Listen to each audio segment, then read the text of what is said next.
pukul 13 waktu Indonesia Barat. Radio Republik Indonesia Palembang dengan Warta Berita. Ombudsman Sumsel ingatkan ASN menjaga netralitas dalam Pilkada 2024. Pameran alat utama sistem persenjataan alutsista berlangsung di Benteng Kuto Besak, Palembang.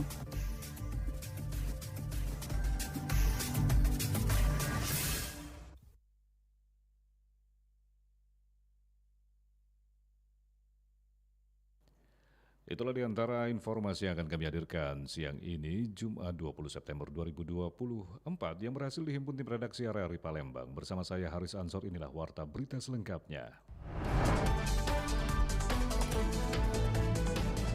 Ombudsman Sumsel ingatkan ASN menjaga netralitas dalam Pilkada 2024. Ombudsman Perwakilan Sumatera Selatan ingatkan aparatur sipil negara atau ASN wajib menjaga netralitas pada pemilihan kepala daerah atau Pilkada serentak 27 November 2024. Kepala Perwakilan Ombudsman Sumatera Selatan, M. Adrian Agustiansyah mengungkapkan pihaknya telah memberikan panduan secara internal dan juga sudah memiliki surat edaran nomor 14 tahun 2024 yang mengatur peran serta Ombudsman dalam pengawasan netralitas ASN. Ya, kalau panduan secara internal kita juga udah punya surat edaran nomor 14 tahun 2024. Itu mengatur bagaimana cara ombudsman itu ikut mengawasin terkait netralitas ombudsman, netralitas ASN dalam pilkada ini.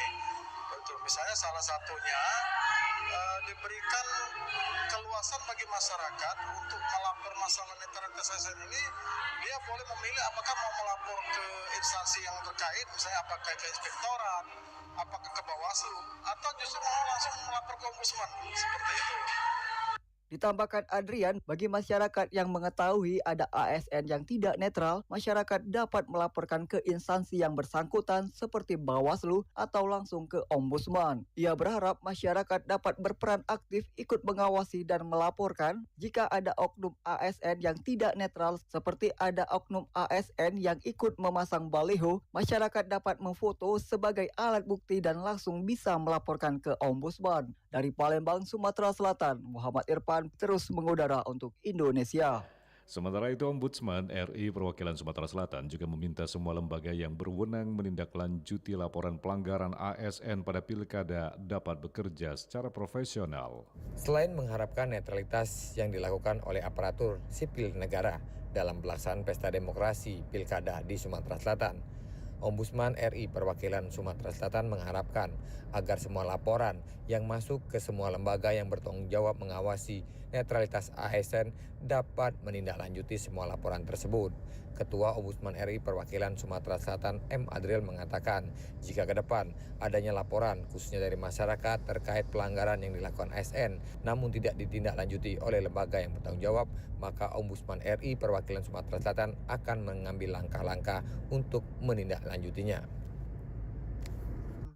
Ada ASN yang tidak bersifat netral, laporkan ASN tersebut pada lembaga yang berwenang. Misalnya dalam hal ini bisa saja agar Bawaslu misalnya bertindak atau mungkin dari KASN-nya seperti itu.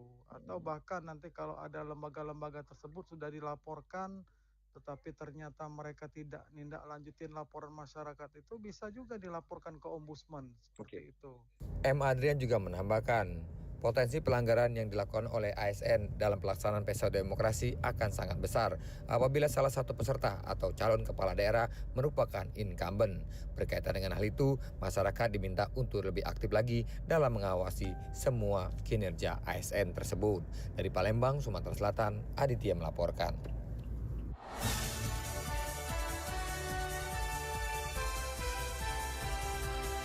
Warta Berita Radio Republik Indonesia Palembang.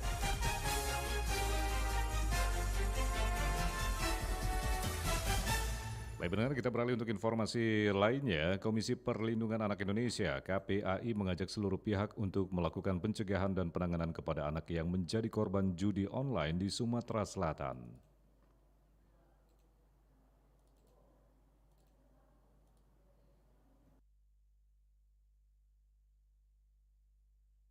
Komisi Perlindungan Anak Indonesia KPAI menekankan pentingnya semua pihak untuk terlibat dalam upaya pencegahan untuk memastikan anak-anak tidak terlibat judi online. Hal ini terkait adanya temuan Polda Sumsel terhadap 2 pelajar yang terlibat kasus promosi judi online melalui media sosial. Komisioner KPAI Kawian mengatakan judi online saat ini masih marak, untuk itu pihaknya berkoordinasi dengan Dinas Pendidikan Sumsel untuk melakukan pencegahan. Kawian mengatakan anak-anak rawan terpapar judi online mengingat sebagian besar anak yang duduk di SMP atau Madrasah Sanawiyah dan SMA atau Madrasah Aliyah menggunakan internet sebagai penunjang kegiatan belajar mereka.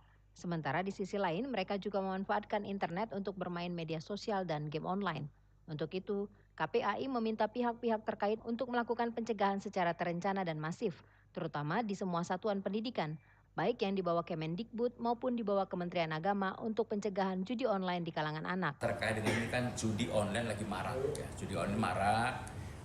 Kita berkoordinasi bagaimana melakukan pencegahan yang efektif supaya anak-anak tidak terpapar judi online, karena judi online ini kan paparannya mudah sekali karena melalui handphone, gadget dan media sosial itu gampang menjalar ke anak-anak. KPAI memastikan kedua anak tersebut harus dikembalikan ke orang tuanya, namun harus tetap dalam pengawasan dan pembinaan. Sementara itu berdasarkan data PPATK, jumlah anak bermain judi online secara keseluruhan di Indonesia dengan usia kurang dari 11 tahun sampai dengan 19 tahun diperkirakan mencapai hampir 198.000 orang. Total deposito tercatat mencapai 293,4 miliar rupiah.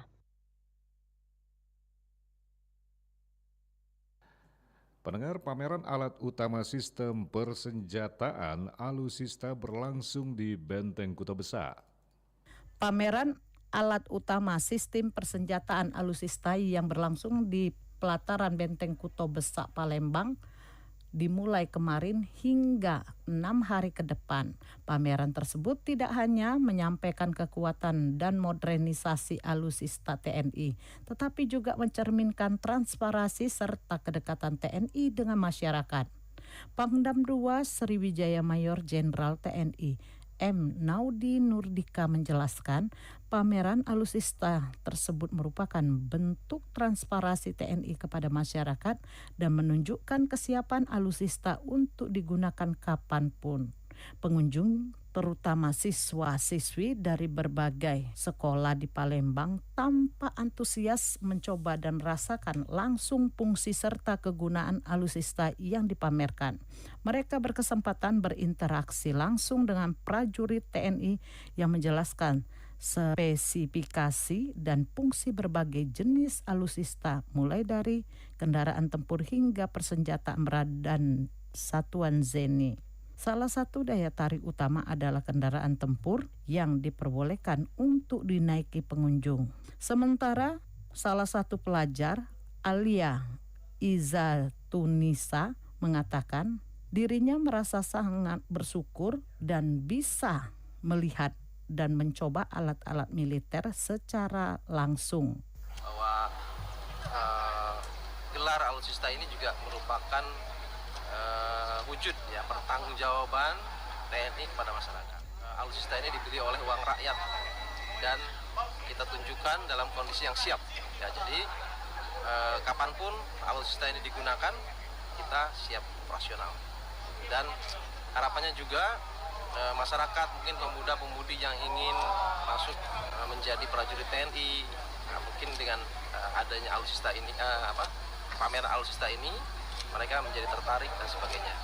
Senada juga salah satu pelajar, Nyimas Mita Zanua, yang menyaksikan pameran tersebut mengatakan dirinya juga merasa senang bisa belajar tentang alat-alat yang digunakan TNI. Excited banget, apalagi pas ngeliat pas pembukaan pertama, bisa pengalaman baru lah ya, dapat pengalaman baru. Kayak ya luar biasa, kakak-kakaknya bisa tampil gitu, berani, hebat.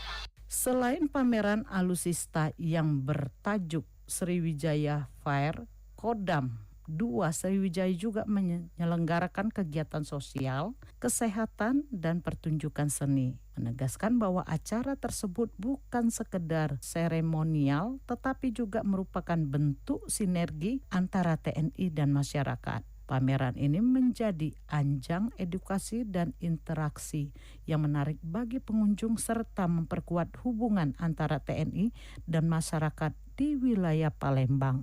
Lamsihar Silitonga melaporkan. Pendengar, Kepala Kantor Imigrasi Kelas 1 TPI Palembang, Hairil Mirza menegaskan, Kantor Imigrasi Kelas 1 Tempat Pemeriksaan Imigrasi atau TPI Palembang mengajak ratusan tenaga kerja asing atau TKA yang tersebar di sejumlah kabupaten kota di Sumatera Selatan untuk memanfaatkan aplikasi modul online Layanan Imigrasi Indonesia atau disingkat Molina. Layanan orang asing secara daring atau online tersebut hingga saat ini masih belum banyak dimanfaatkan, dan untuk memasifkan penggunaan Molina, tim seksi Tikim didorong terus menggalakkan sosialisasi aplikasi modul monitoring lalu lintas keimigrasian tersebut. Melalui aplikasi daring tersebut, menurut Mirza, pekerja asing dan keluarganya yang ada di provinsi setempat dapat lebih mudah melakukan pengurusan visa dan perpanjangan masa berlaku izin tinggal. Warta berita ini disiarkan oleh Programa 1 Radio Republik Indonesia Palembang. Anda juga dapat mengakses audio streaming kami di www.rri.co.id dan aplikasi RRI Digital pada smartphone Anda.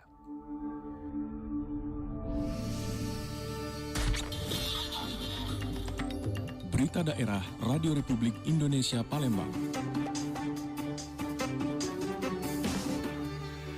Kita beralih untuk informasi terakhir pendengar. Informasi lintas daerah dari Banyuasin diberitakan, KPU Banyuasin tetapkan DPT Pilkada 2024 sebanyak 629.201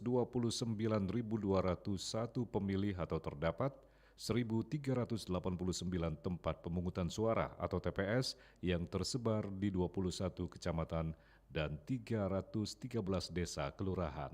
KPU Kabupaten Banyuasin telah melaksanakan rapat pleno terbuka untuk rekapitulasi dan penetapan daftar pemilih tetap atau DPT dalam pemilihan gubernur dan wakil gubernur Sumatera Selatan serta bupati dan wakil bupati Kabupaten Banyuasin tahun 2024. Acara tersebut digelar di Aula KPU Kabupaten Banyuasin dengan dihadiri sejumlah pihak terkait. Ketua KPU Kabupaten Banyuasin Aang Midarta melalui Kordip Data dan Informasi Torana menerangkan bahwa pentingnya proses penetapan DPT. Proses ini menurutnya harus dilakukan untuk menghasilkan data pemilih yang valid, mutakhir, dan komprehensif. Jadi hasil pleno penetapan daftar pemilih atau DPT kemarin, jumlah DPT untuk Kabupaten Banyuasin itu sebesar 629.201. Untuk jumlah TPS itu 1384. Nah, untuk kecamatan yang paling banyak DPT-nya itu di Talang Kelapo. Talang Kelapa itu jumlah pemilihnya 109.096. Sementara itu, PJ Bupati Banyuasin Muhammad Farid juga hadir dalam acara tersebut dan memberikan apresiasi tinggi kepada KPU Kabupaten Banyuasin serta pihak-pihak terkait atas kerja keras mereka dalam penyusunan dan verifikasi DPT. Dari hasil rekapitulasi, jumlah pemilih yang ditetapkan untuk pemilihan serentak 2024 di Kabupaten Banyuasin mencapai 629.201 orang, terdiri dari 320.327 pemilih laki-laki dan 308.874 pemilih perempuan. Selain dari itu, terdapat 1.389 tempat pemungutan suara atau TPS yang tersebar di 21 kecamatan dan 313 desa atau kelurahan. Beberapa kecamatan dengan jumlah pemilih terbanyak adalah Talang Kelapa dengan total 109.229 pemilih, disusul Banyuasin 3 dengan 49.908 pemilih, serta Betung dengan 39.762 pemilih. Keputusan tersebut tertuang dalam berita acara nomor 573 garing PLO 2.1 strip BA garing 1607 garing 3 garing 2024 dan keputusan KPU Kabupaten Banyuasin nomor 1580 tahun 2024 mengenai rekapitulasi DPT tingkat Kabupaten Banyuasin pada Pilkada 2024. Dari kantor KPU Kabupaten Banyuasin, Muhammad Maulana, RRI Pro 1 terus mengudara untuk Indonesia.